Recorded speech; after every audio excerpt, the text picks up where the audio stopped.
Bismillahirrahmanirrahim. Assalamualaikum warahmatullahi wabarakatuh. Alhamdulillahilladzi faddala bani Adam bil ilmi wal amali ala jami'il alam. Wassalatu wassalamu ala nabiyyina Muhammadin sayyidil arad wal ajam wa ala alihi wa ashabihi an'amil ulumi wal hikam. Asyhadu an la ilaha illallah wa asyhadu anna Muhammadan abduhu wa rasuluh. Allahumma shalli ala Muhammad wa ala ali Muhammad.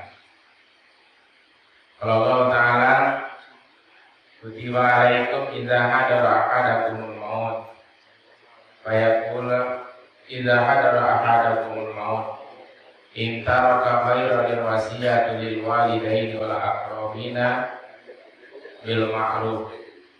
Sadaqallah wa sadaqa rasulul karim. Jamaah yang dimuliakan oleh Allah Subhanahu wa taala.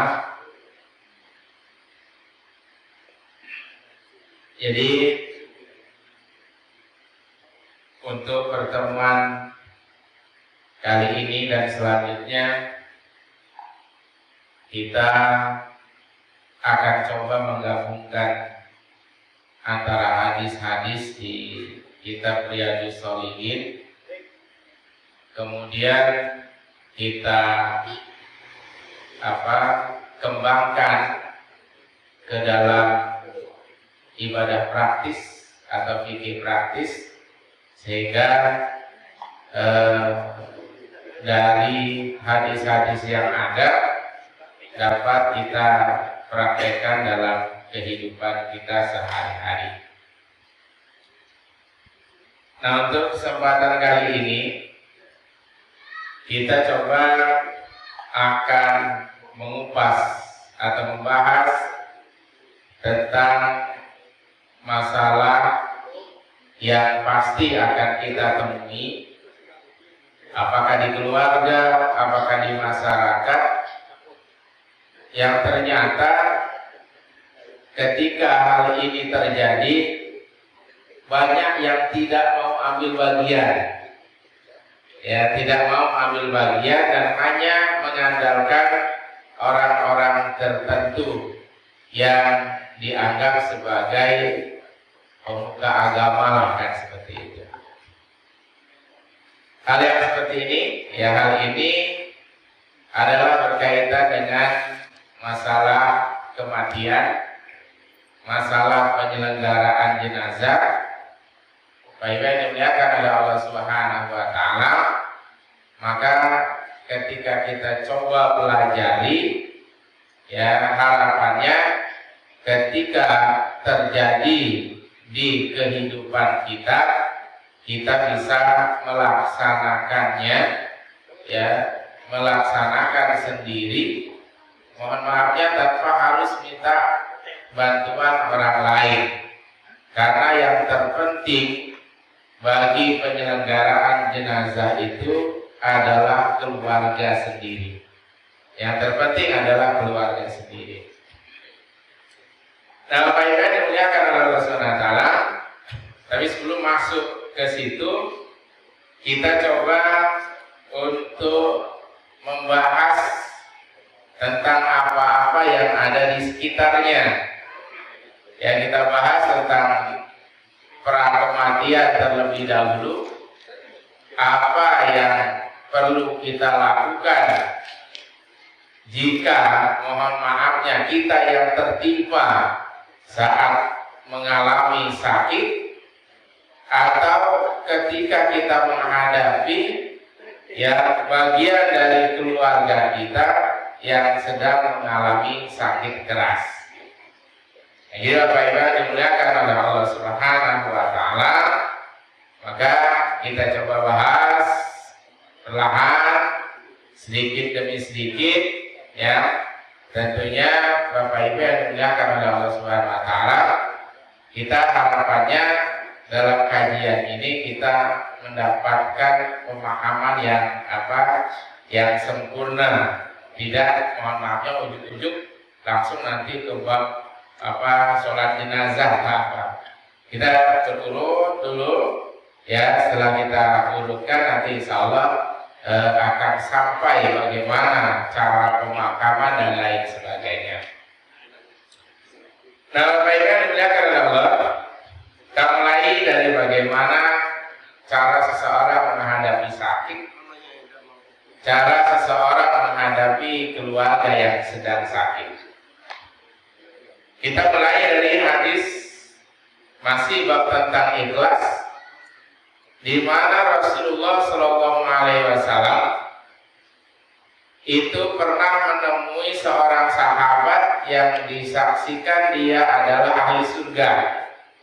Namanya adalah Sa'ad bin Abi Waqqas. Jadi Sa'ad bin Abi Waqqas ini ketika Rasulullah Shallallahu Alaihi Wasallam melaksanakan ibadah haji, kemudian mengetahui akan kabar Sa'ad bin Abi Waqqas ini sakit keras, maka Rasulullah Shallallahu Alaihi Wasallam mengunjungi Sa'ad bin Abi Waqqas ini. Hadirin yang dimuliakan oleh Allah Subhanahu Wa Taala, maka Sa'ad bin Abi Waqqas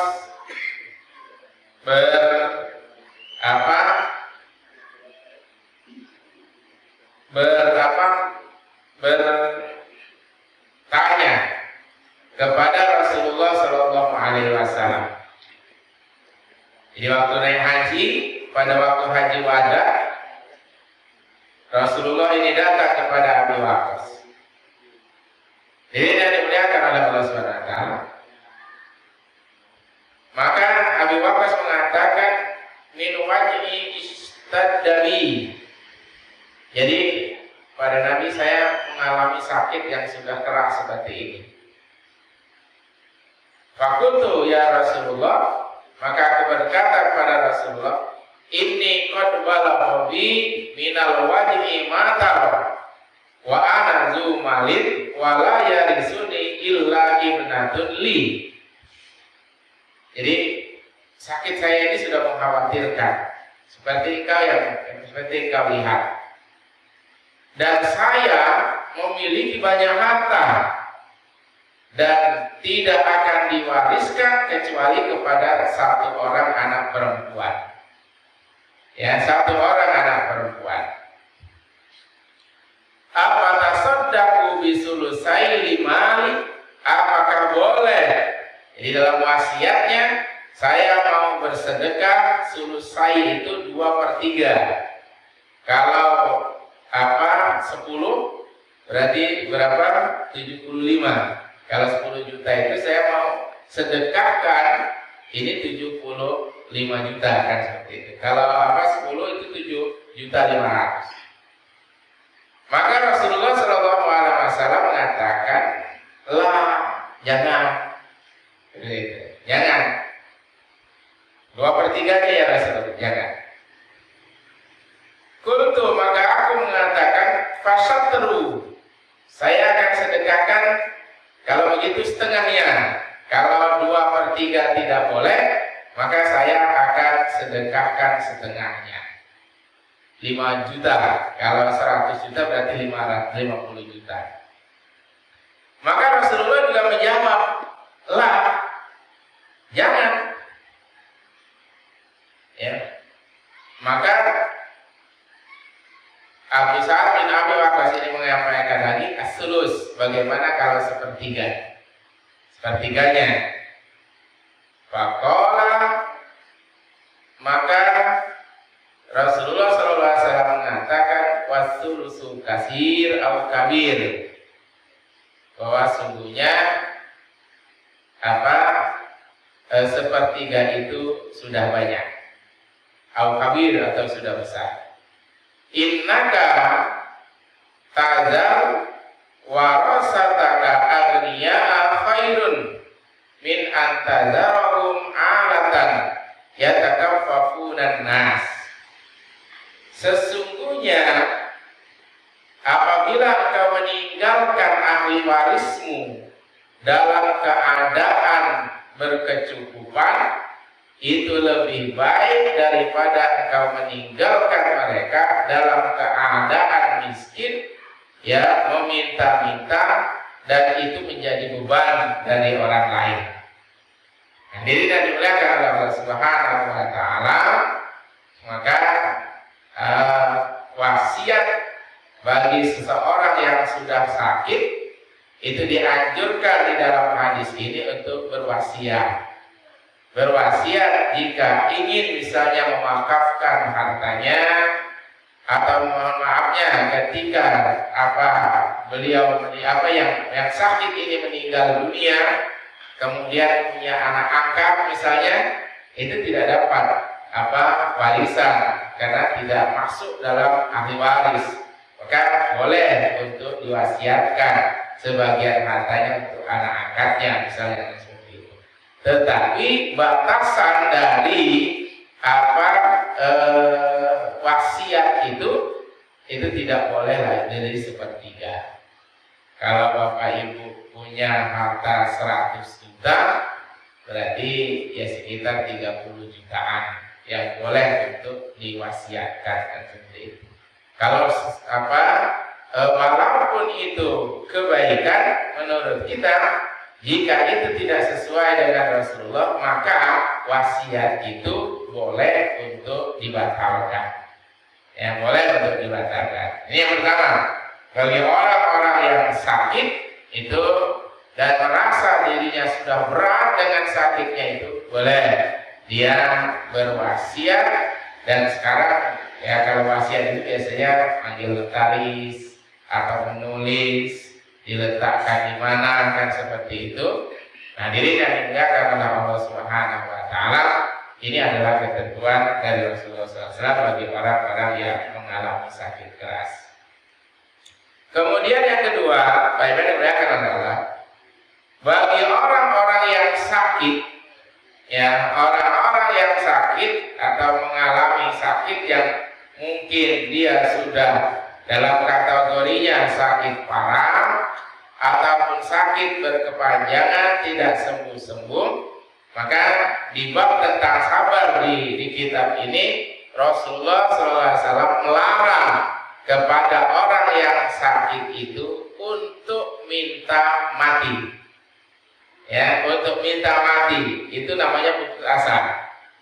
Jadi istilahnya begini, dalam kalimatnya, ya Allah, saya sudah sakit seperti ini, ya, tolong cabut nyawa saya saja ya Allah, saya sudah tidak kuat ya Allah. Maka kalimat yang seperti ini dilarang oleh Rasulullah.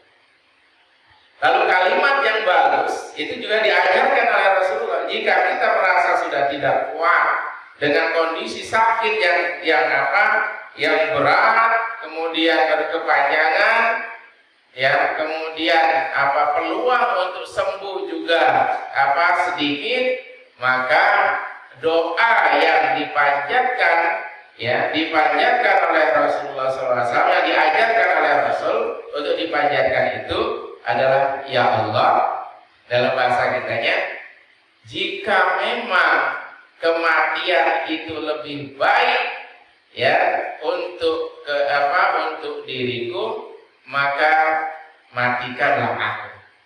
Dan jika kesembuhan itu lebih baik dari bagiku, maka berikanlah kesembuhan untukku. Jadi pola kalimatnya, ya, harus diucapkan supaya tidak mengandung keputusasaan. Ya, tidak mengandung keputusasaan, tidak diperbolehkan, ya Allah, matikan saja aku, sudah tidak kuat dengan penyakitku. Nah, ini yang disebut dengan putus asa yang seperti ini. Tetapi ketika kita meminta kepada Allah untuk hal yang terbaik, jika memang kematian ini suatu hal yang baik, maka matikanlah aku. Dan jika kesembuhan itu hal yang terbaik, maka sembuhkanlah aku. Doa yang diajarkan oleh Rasulullah SAW bagi orang-orang yang menghadapi sakit yang berat. Nah, hadirin yang dimuliakan oleh Allah, ketika seorang sedang sakit, ya, ketika sedang sakit, maka itu diperbolehkan untuk minta wafatkan oleh Allah di tempat-tempat dan waktu-waktu yang bagus. Ya, waktu yang bagus itu kan hari Jumat. Di tempat yang bagus itu seperti di masjid, ya, di Masjidil Haram, kan seperti itu. Ya, jika kita di sini, ya, maka diperbolehkan, ya Allah, ya, aku hanya ingin mengharapkan ridho-Mu di akhir kehidupanku. Minta tolong ya Allah, bahasa kitanya, matikan aku sedang sujud di masjid, matikan aku sedang membaca Al-Quran dan lain sebagainya. Jadi Rasulullah menganjurkan seperti itu. Akan tapi Bapak Ibu yang dimuliakan oleh Allah, ya, ada istilah mengatakan bahwa kematian akhir kematian seseorang itu tergantung bagaimana kebiasaannya. Kita berdoa setiap hari tapi nggak pernah ke masjid, ya sulit juga kan seperti itu. Nah, ini hadirin yang dimuliakan oleh Allah Subhanahu wa taala. Jadi akhir kehidupan itu biasanya tergantung dengan bagaimana kebiasaannya. Nah, hadirin yang dimuliakan oleh Allah Subhanahu wa taala. Kemudian ketika seseorang mendapati anggota keluarganya dalam kondisi yang sedang sakit parah, ya, jadi satu hal yang pasti dilalui oleh orang yang akan wafat atau mengalami kematian itu adalah sakaratul maut. Ya, kondisi yang sangat keras seperti ini, yang sangat mengkhawatirkan kalau bahasa kita itu sedang kritis. Dalam bahasa Al-Qur'annya dan bahasa hadisnya itu disebut dengan sakaratul maut namanya. Jadi kita ambil apa yang disebut dengan sakaratul maut itu. Kondisi orang sedang sakaratul maut itu bagaimana? Begitu. Nah, kita ambil dari akar bahasa sakaratul maut itu berasal dari dua kata. Yang pertama disebut dengan sakar, kemudian yang kedua akar katanya adalah maut. Yang pertama sakar, hurufnya sin yang ada titiknya, sin besar, bukan sin, beda. Bapak Ibu dimuliakan oleh Allah. Kalau sin dengan shin nanti ketemu itu beda. Ya, yang pertama mohon maaf, bukan pakai sin besar, pakai sin kecil. Sakaratul maut, bukan pakai sin besar.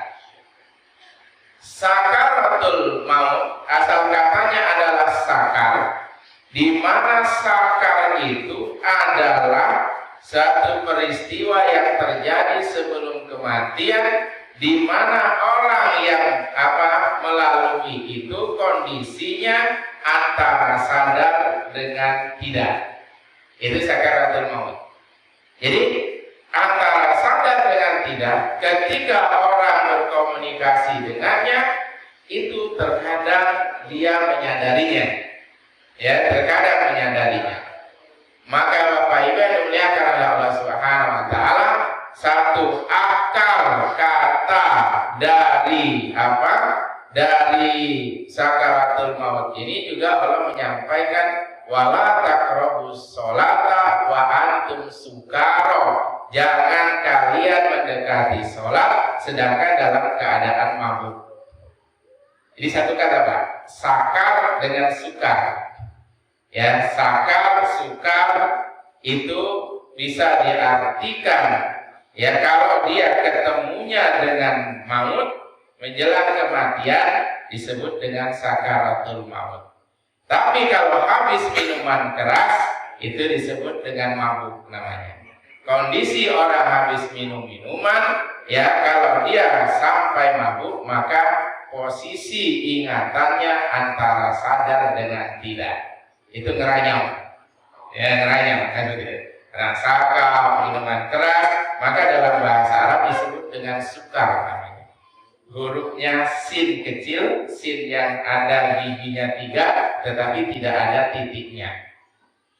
Kalau ada titiknya 3, itu namanya syukrun, sukaro. Sukaro itu artinya hamba yang bersyukur, tanda terima kasih.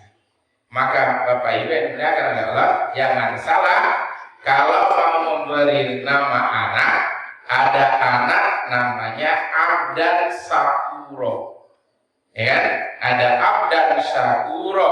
Maka kalau ditransit ke bahasa Indonesia, ke tulisan Latin, maka harus pakai SY. Syakuro. Ya, kalau dia pakai S saja, Abdan Sakuro, itu artinya hamba yang teler.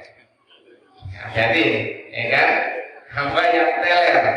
Ya, Abdan Sakuro itu hamba yang teler. Tapi kalau Abdan Syakuro pakai sin besar, ya, sin yang ada titiknya. Kalau ditransit ke huruf Latin itu pakai SY. Maka hamba yang bersyukur. Nah, jamaah yang dimuliakan oleh Allah, jadi apa sakaratul maut itu berasal dari kata sakar.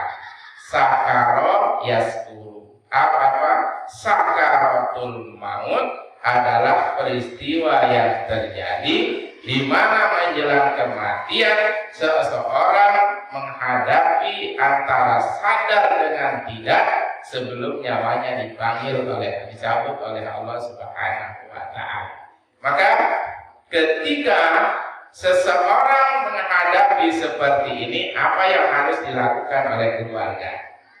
Ya, apa yang harus dilakukan oleh keluarga?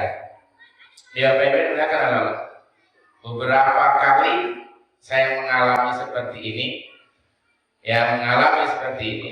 Dulu ada tetangga habis sholat Idul Adha, saya belum nyampe di rumah, Pak, sudah ditelepon, Pak, tolong ke rumah, istri saya lagi sakit keras, kan, seperti ini.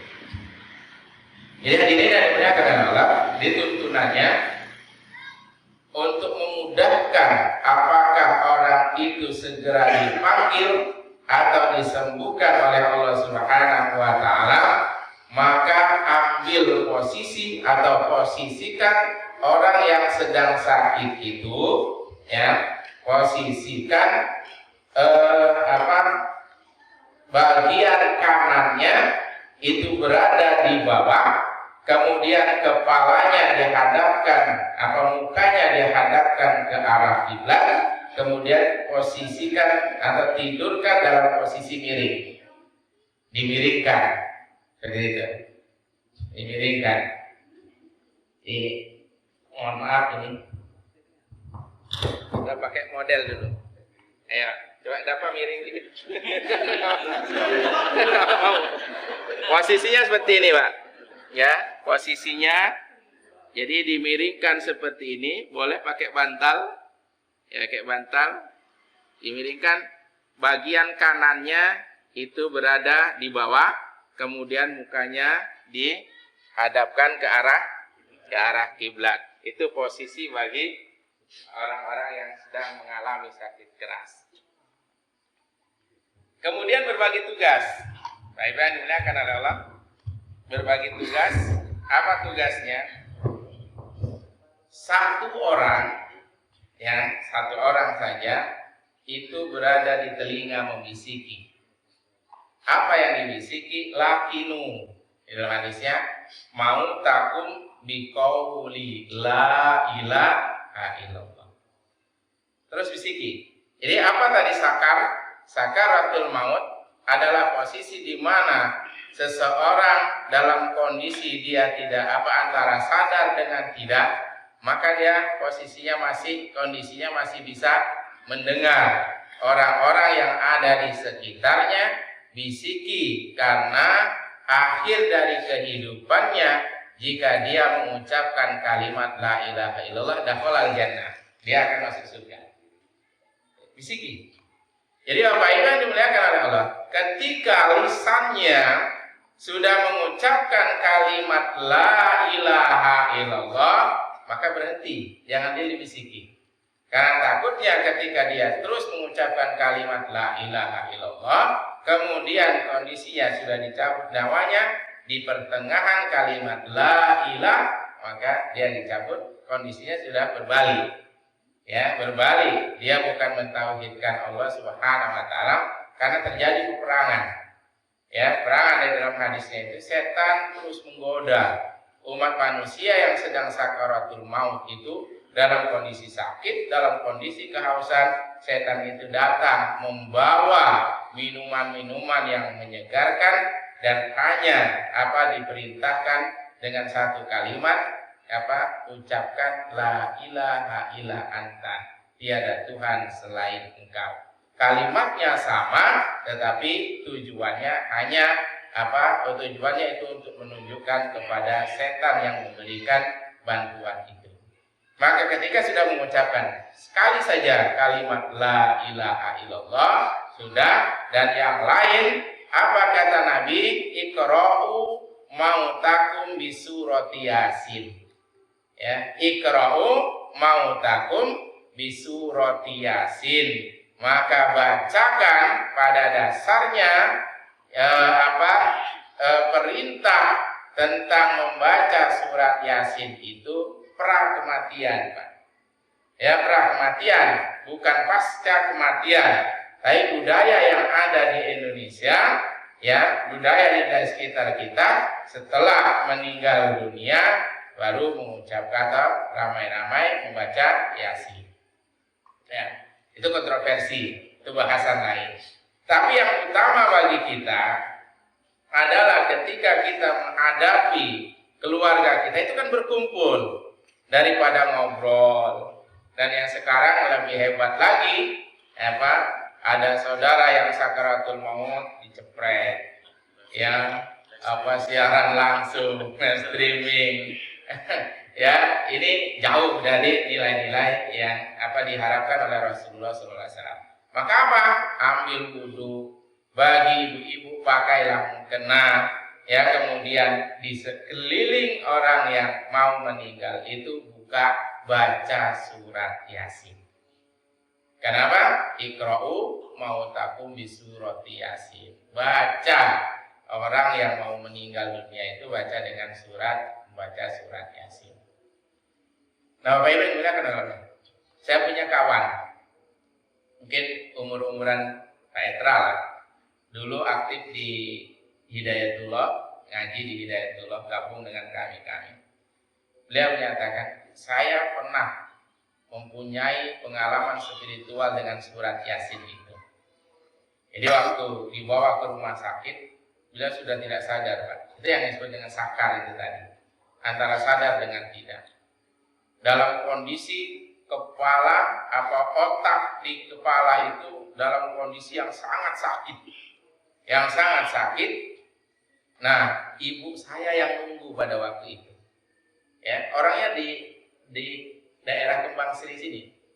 Ya. Jadi Bapak Ibu bilang apa? Ketika ibu saya membaca surat Yasin belum setengah, itu mengalir aura yang menyejukkan otak saya yang panas tadi, kan seperti itu. Di lambat laun saya tersadar. Nah, Bapak Ibu yang dimuliakan oleh Allah, jadi surat Yasin itu jika seorang berkenan untuk dipanggil, maka dia dimudahkan. Dan apabila seorang berkenan untuk disembuhkan, Allah berkenan untuk menyembuhkannya, maka dia akan dipermudah oleh Allah Subhanahu wa taala. Dia ada pengalaman yang bercerita nama saya. Ini orangnya orang Kembang Sri. Dia menyampaikan seperti itu. Dan tetangga kami juga seperti itu. Yang saya dipanggil tadi di telepon setelah sholat Idul Adha, kemudian saya posisikan seperti itu, dan yang berkumpul pada waktu itu, ayo semuanya buka surat Yasin. Nah, hadirin yang dimuliakan oleh Rasulullah, tidak sampai setengah jam beliau tersadar dan bisa duduk kembali. Ya, bisa duduk kembali. Ya, dia merasakan kesejukan dari bacaan ayat surat Yasin itu. Ini hadirin yang dimuliakan oleh Allah Subhanahu wa taala, Jadi kita jangan rame-rame ya, apalagi posting sana, posisi dan lain sebagainya. Maka ketika kita berada atau berkunjung pada orang yang sakit, apalagi sakitnya sudah mengkhawatirkan, di apa yang perlu kita lakukan dalam hadisnya itu ada 2 perintah bagi keluarga yang terdekat, anak-anak, istri terhadap suaminya, ya orang tua terhadap anaknya. Apa tadi? Lakinu mautakum biqauli la ilaha illallah, bisikan. Ya, kemudian bagi kita yang ramah ini, maka tidak harus semuanya mengucapkan kalimat la ilaha illallah. Ada bisa kita membantu dengan fadilah dari surat Yasin itu. Jadi ini sebenarnya inti dari surat Yasin itu adalah pra kematian, untuk bisa untuk memudahkan atau bisa juga untuk proses penyembuhan ya terhadap orang yang mengalami kondisi sakit keras itu. Jadi ini dulu ya yang pra kematiannya. Jadi kondisi-kondisi orang yang sedang sakit, Bapak Ibu yang dimuliakan oleh Allah Subhanahu wa taala. Salah satunya tadi ada doa, itu mungkin besok saya share ke Pak Edra bila share doa bagi orang-orang yang sedang sakit itu, dan meminta kepada Allah dengan doa yang bagaimana dengan bahasa Arabnya. Mungkin saja ya, karena sudah jam 19, mungkin ada tanya jawab yang perlu kita sampaikan. Pak Ibu yang dimuliakan Allah. Terima kasih. Assalamualaikum warahmatullahi wabarakatuh.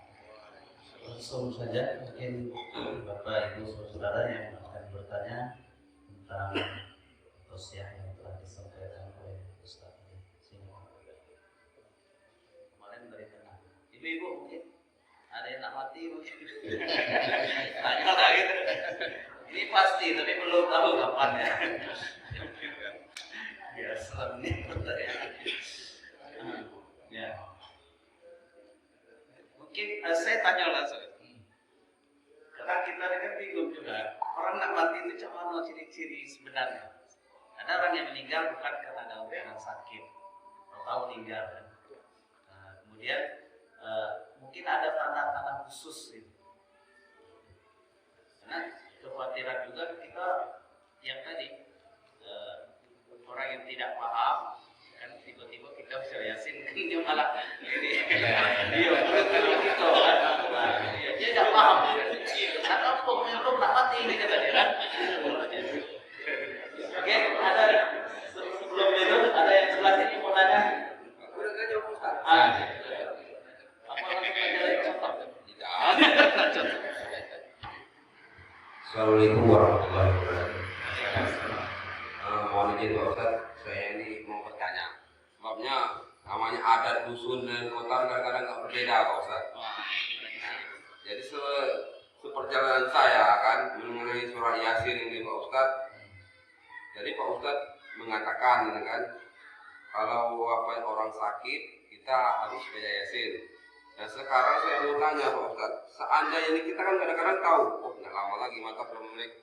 Apakah kita masih baca surat Yasin atau kita cuma mengiringinya saja Pak Ustaz? Maksud gini Pak Ustaz, kalau mati ini barangkali.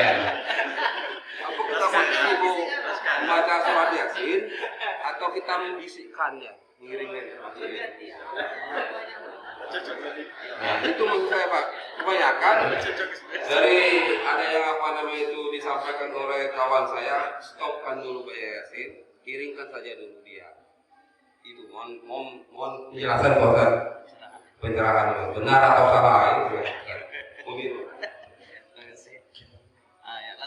Oke. Kondisi orang yang jadi pertanyaan Pak Hendra itu, apakah orang yang hanya sakaratul maut atau bagaimana? Jadi kondisinya Pak, kita kan tidak tahu apakah dia akan meninggal atau belum. Maka saya sampaikan tadi, bagi orang yang sedang sakit keras, jadi surat Yasin itu ada 2 keutamaannya. jika dia memang sudah mendekati, maka akan disejukkan, istilah seperti itu, akan dimudahkan ya dalam menghadapi sakaratul mautnya. Dan apabila Allah berkenan ajalnya belum datang dengan penyakitnya itu, maka seperti apa yang diceritakan oleh orang Kembang Sri itu tadi, dia merasakan kesejukan, dan ketika dia sehat cepat dikembalikan oleh Allah Subhanahu wa taala.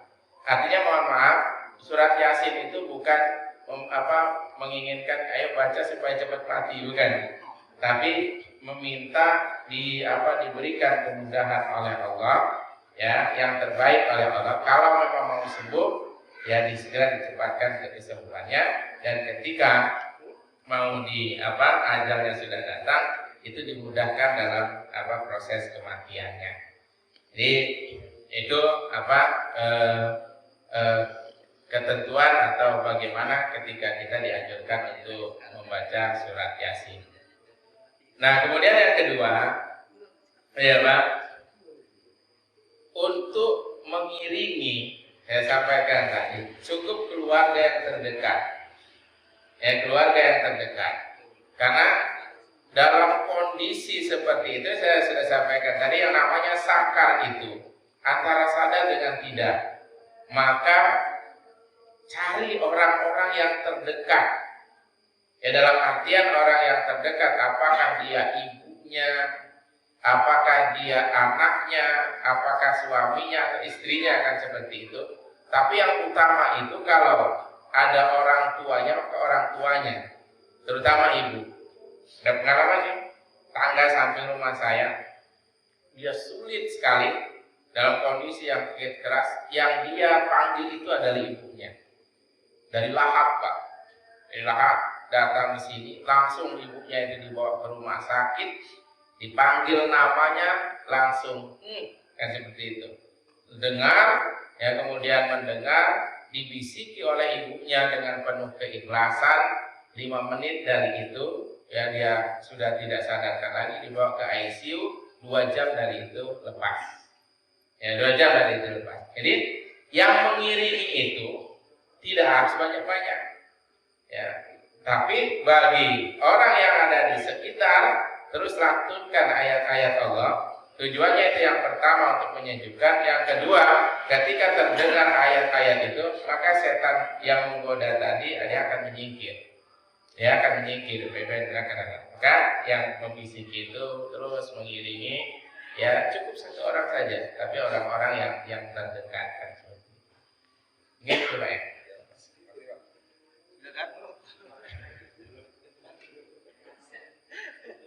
Ya. Assalamualaikum warahmatullahi wabarakatuh. Waalaikumsalam. Karena ini menyangkut dengan orang yang sakit, jadi saya bukan di sakaratul maut. Alhamdulillah kita semua yang sangat bermanfaat yang bahasan tadi. Tapi saya mau nanya Pak Ustaz,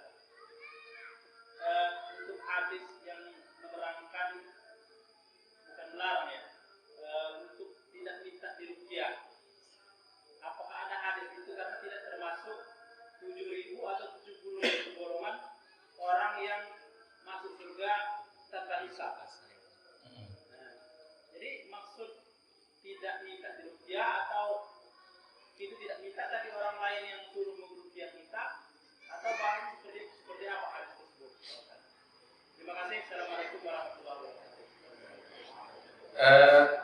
Ada pernah saya baca tentang hadis yang ruqyah itu ya, termasuk dia akan terlepas dari masuk surga tanpa hisab kan seperti itu kan, kecuali orang yang minta diruqyah.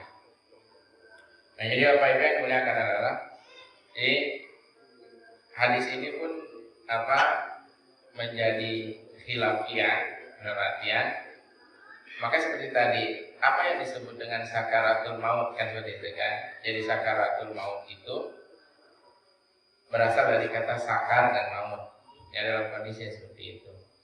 Maka ruqyah pun, ya, baik-baik mereka kalau kita bisa mendengar ruqyah, berarti orang yang diobati dengan ayat-ayat Al-Quran seperti itu. Nah pada dasarnya kata ruqyah, roko, roki kan seperti itu. Ruqyah itu berasal dari kata itu menurut kalau dikonversikan ke bahasa Indonesia itu disebut dengan mantra namanya. Jadi ruqyah itu mengucapkan mantra-mantra, dan mantra-mantra itu diyakini punya kekuatan tersendiri yang bisa berimbas kepada apa yang diruqyah itu. Maka mantra itu terbagi menjadi dua.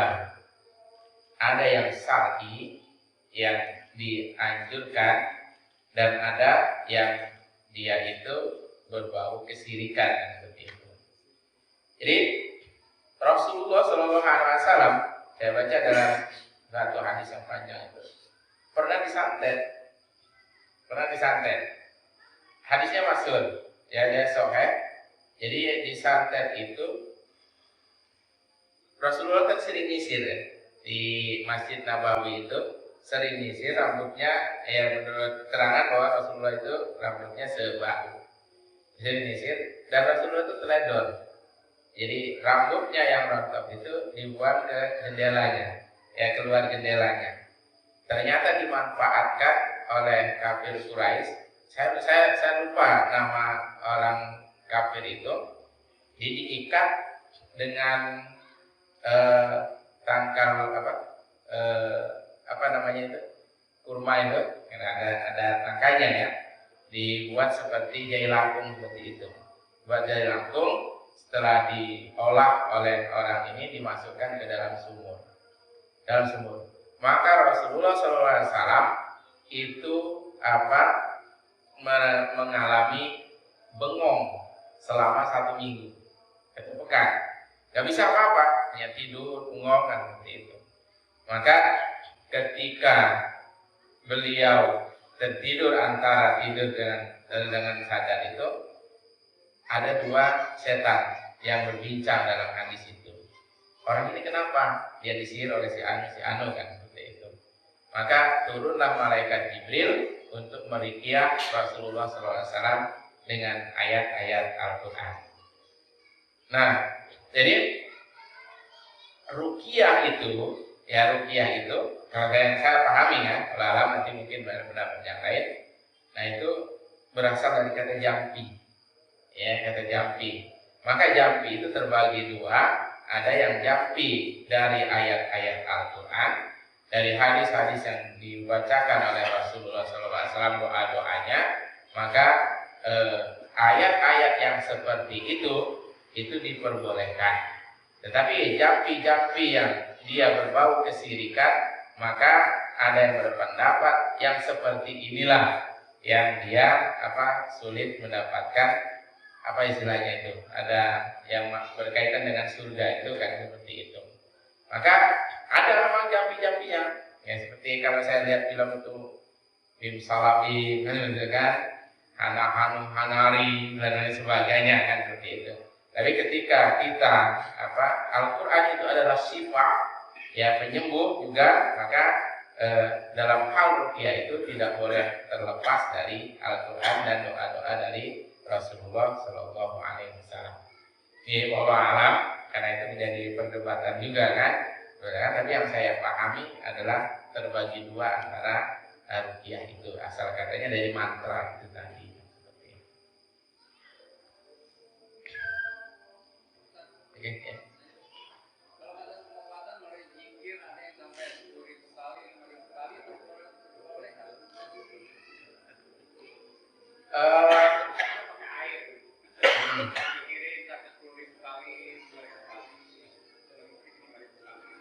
Itu sepertinya perlu diteliti lagi kesohihannya kan seperti itu. Karena dari zikir-zikir yang disampaikan oleh Rasulullah itu ada batasannya. Seperti ada yang 100 kali kan seperti itu kan. Nah, yang mengamalkan 100 kali harus ada dasarnya. Seperti zikir yang 33 kali kan seperti itu.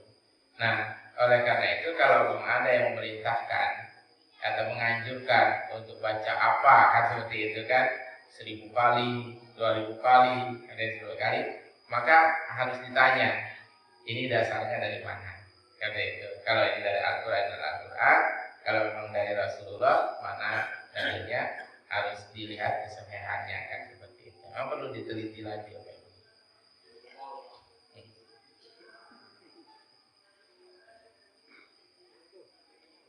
Masih ada? Oke, mungkin.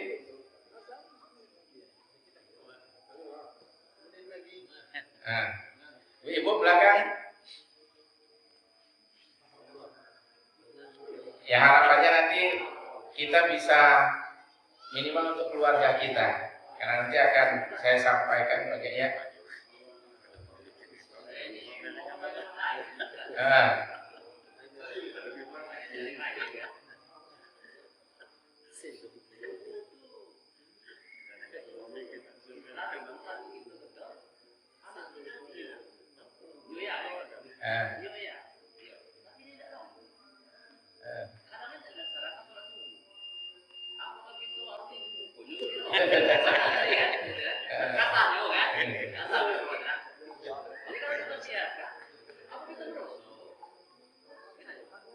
Ya, kita yang terakhir ini ya. Jadi begini, muru auladakum bisolat, perintahkan latih ya anak kita untuk sholat itu di usia 7 tahun. Jika di umur 10 tahun belum sholat, 4.000 ya. Hati-hati yang namanya 4.000 itu jangan dikonotasikan pukul kan seperti itu. Ini Bapak Ibu silakan Allah. Di surat Al-Baqarah juga innallaha la yastahi ayat riba, untuk memberikan pelajaran kepada umat manusia tentang menciptakan seperti makhluk-makhluk seperti nyamuk, belatung dan lain sebagainya kan seperti itu. Itu ada manfaatnya. Maka menggunakan ayat riba. Jadi kalau kita perhatikan apa yang menggunakan Allah, pukulan secara fisik itu alternatif terakhir. Nah, maka ayat riba itu boleh kita bernegosiasi Pak dengan anak-anak. Kan ada kalau bahasa pendidikannya itu reward and punishment namanya. Ada hukuman dan ada kita memberikan apresiasi kepadanya. Nah, jadi ketika kita mau melatih anak itu, ya mohon maaf ya, jangan seperti kata Bapak tadi tinju mukul atau apa kan seperti itu. Memang harus kita hindari dulu masalah seperti itu. Maka harus ada komitmen Pak. Misalnya anak itu umur berapa kan seperti itu. Nah, jika kita tidak sholat, anak itu tidak sholat, maka apa yang ditarik seperti itu. Ya, hukuman apa yang didapat. Tapi memang harus konsisten. Kita jelaskan dulu di awal. Ya, kita jelaskan dulu di awal, maka nanti insya Allah anak itu akan mengikutinya kalau kita memang bijak. Tapi yang namanya pukulan fisik terkadang itu tidak akan membuat anak menjadi sadar, malah banyak yang kena sakit hati katanya. Jadi ayat riba itu memukul, doroba ayat riba itu bukan dalam artian fisik, maka memberikan pelajaran kepada anak itu. Di adakan kesepakatan, apalagi anak-anak usia remaja itu kan perlu ajak komunikasi, ya kemudian adakan komitmen, ya kalau dia hukumannya apa, maka kita harus jelaskan, kita harus jelaskan ya apa.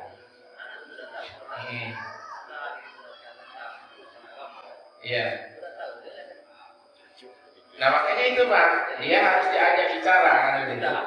Ajak bicara, nah kemudian apa komitmen dia? Kalau dia melanggar, apa yang dicabut? Iya begitu.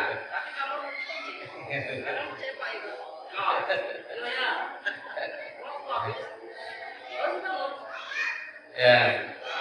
Nah kemudian yang kedua, ayo kita doakan, kita melibatkan Allah untuk itu. Karena apa kekuatan manusia kan? Jadi kalau kita libatkan Allah, maka Allah yang selamat. Tapi yang kedua, jangan sakit hati Pak. Jangan. Kalau dia masih Ya artinya kita sudah berusaha, kita sudah berusaha. Tapi libatkan Allah untuk itu. Tapi ya saya pesan tadi, hindari dulu masalah fisik. Karena itu tidak hasilnya gimana kan. Kalau susah kita tutup dengan hamdalah. Alhamdulillah.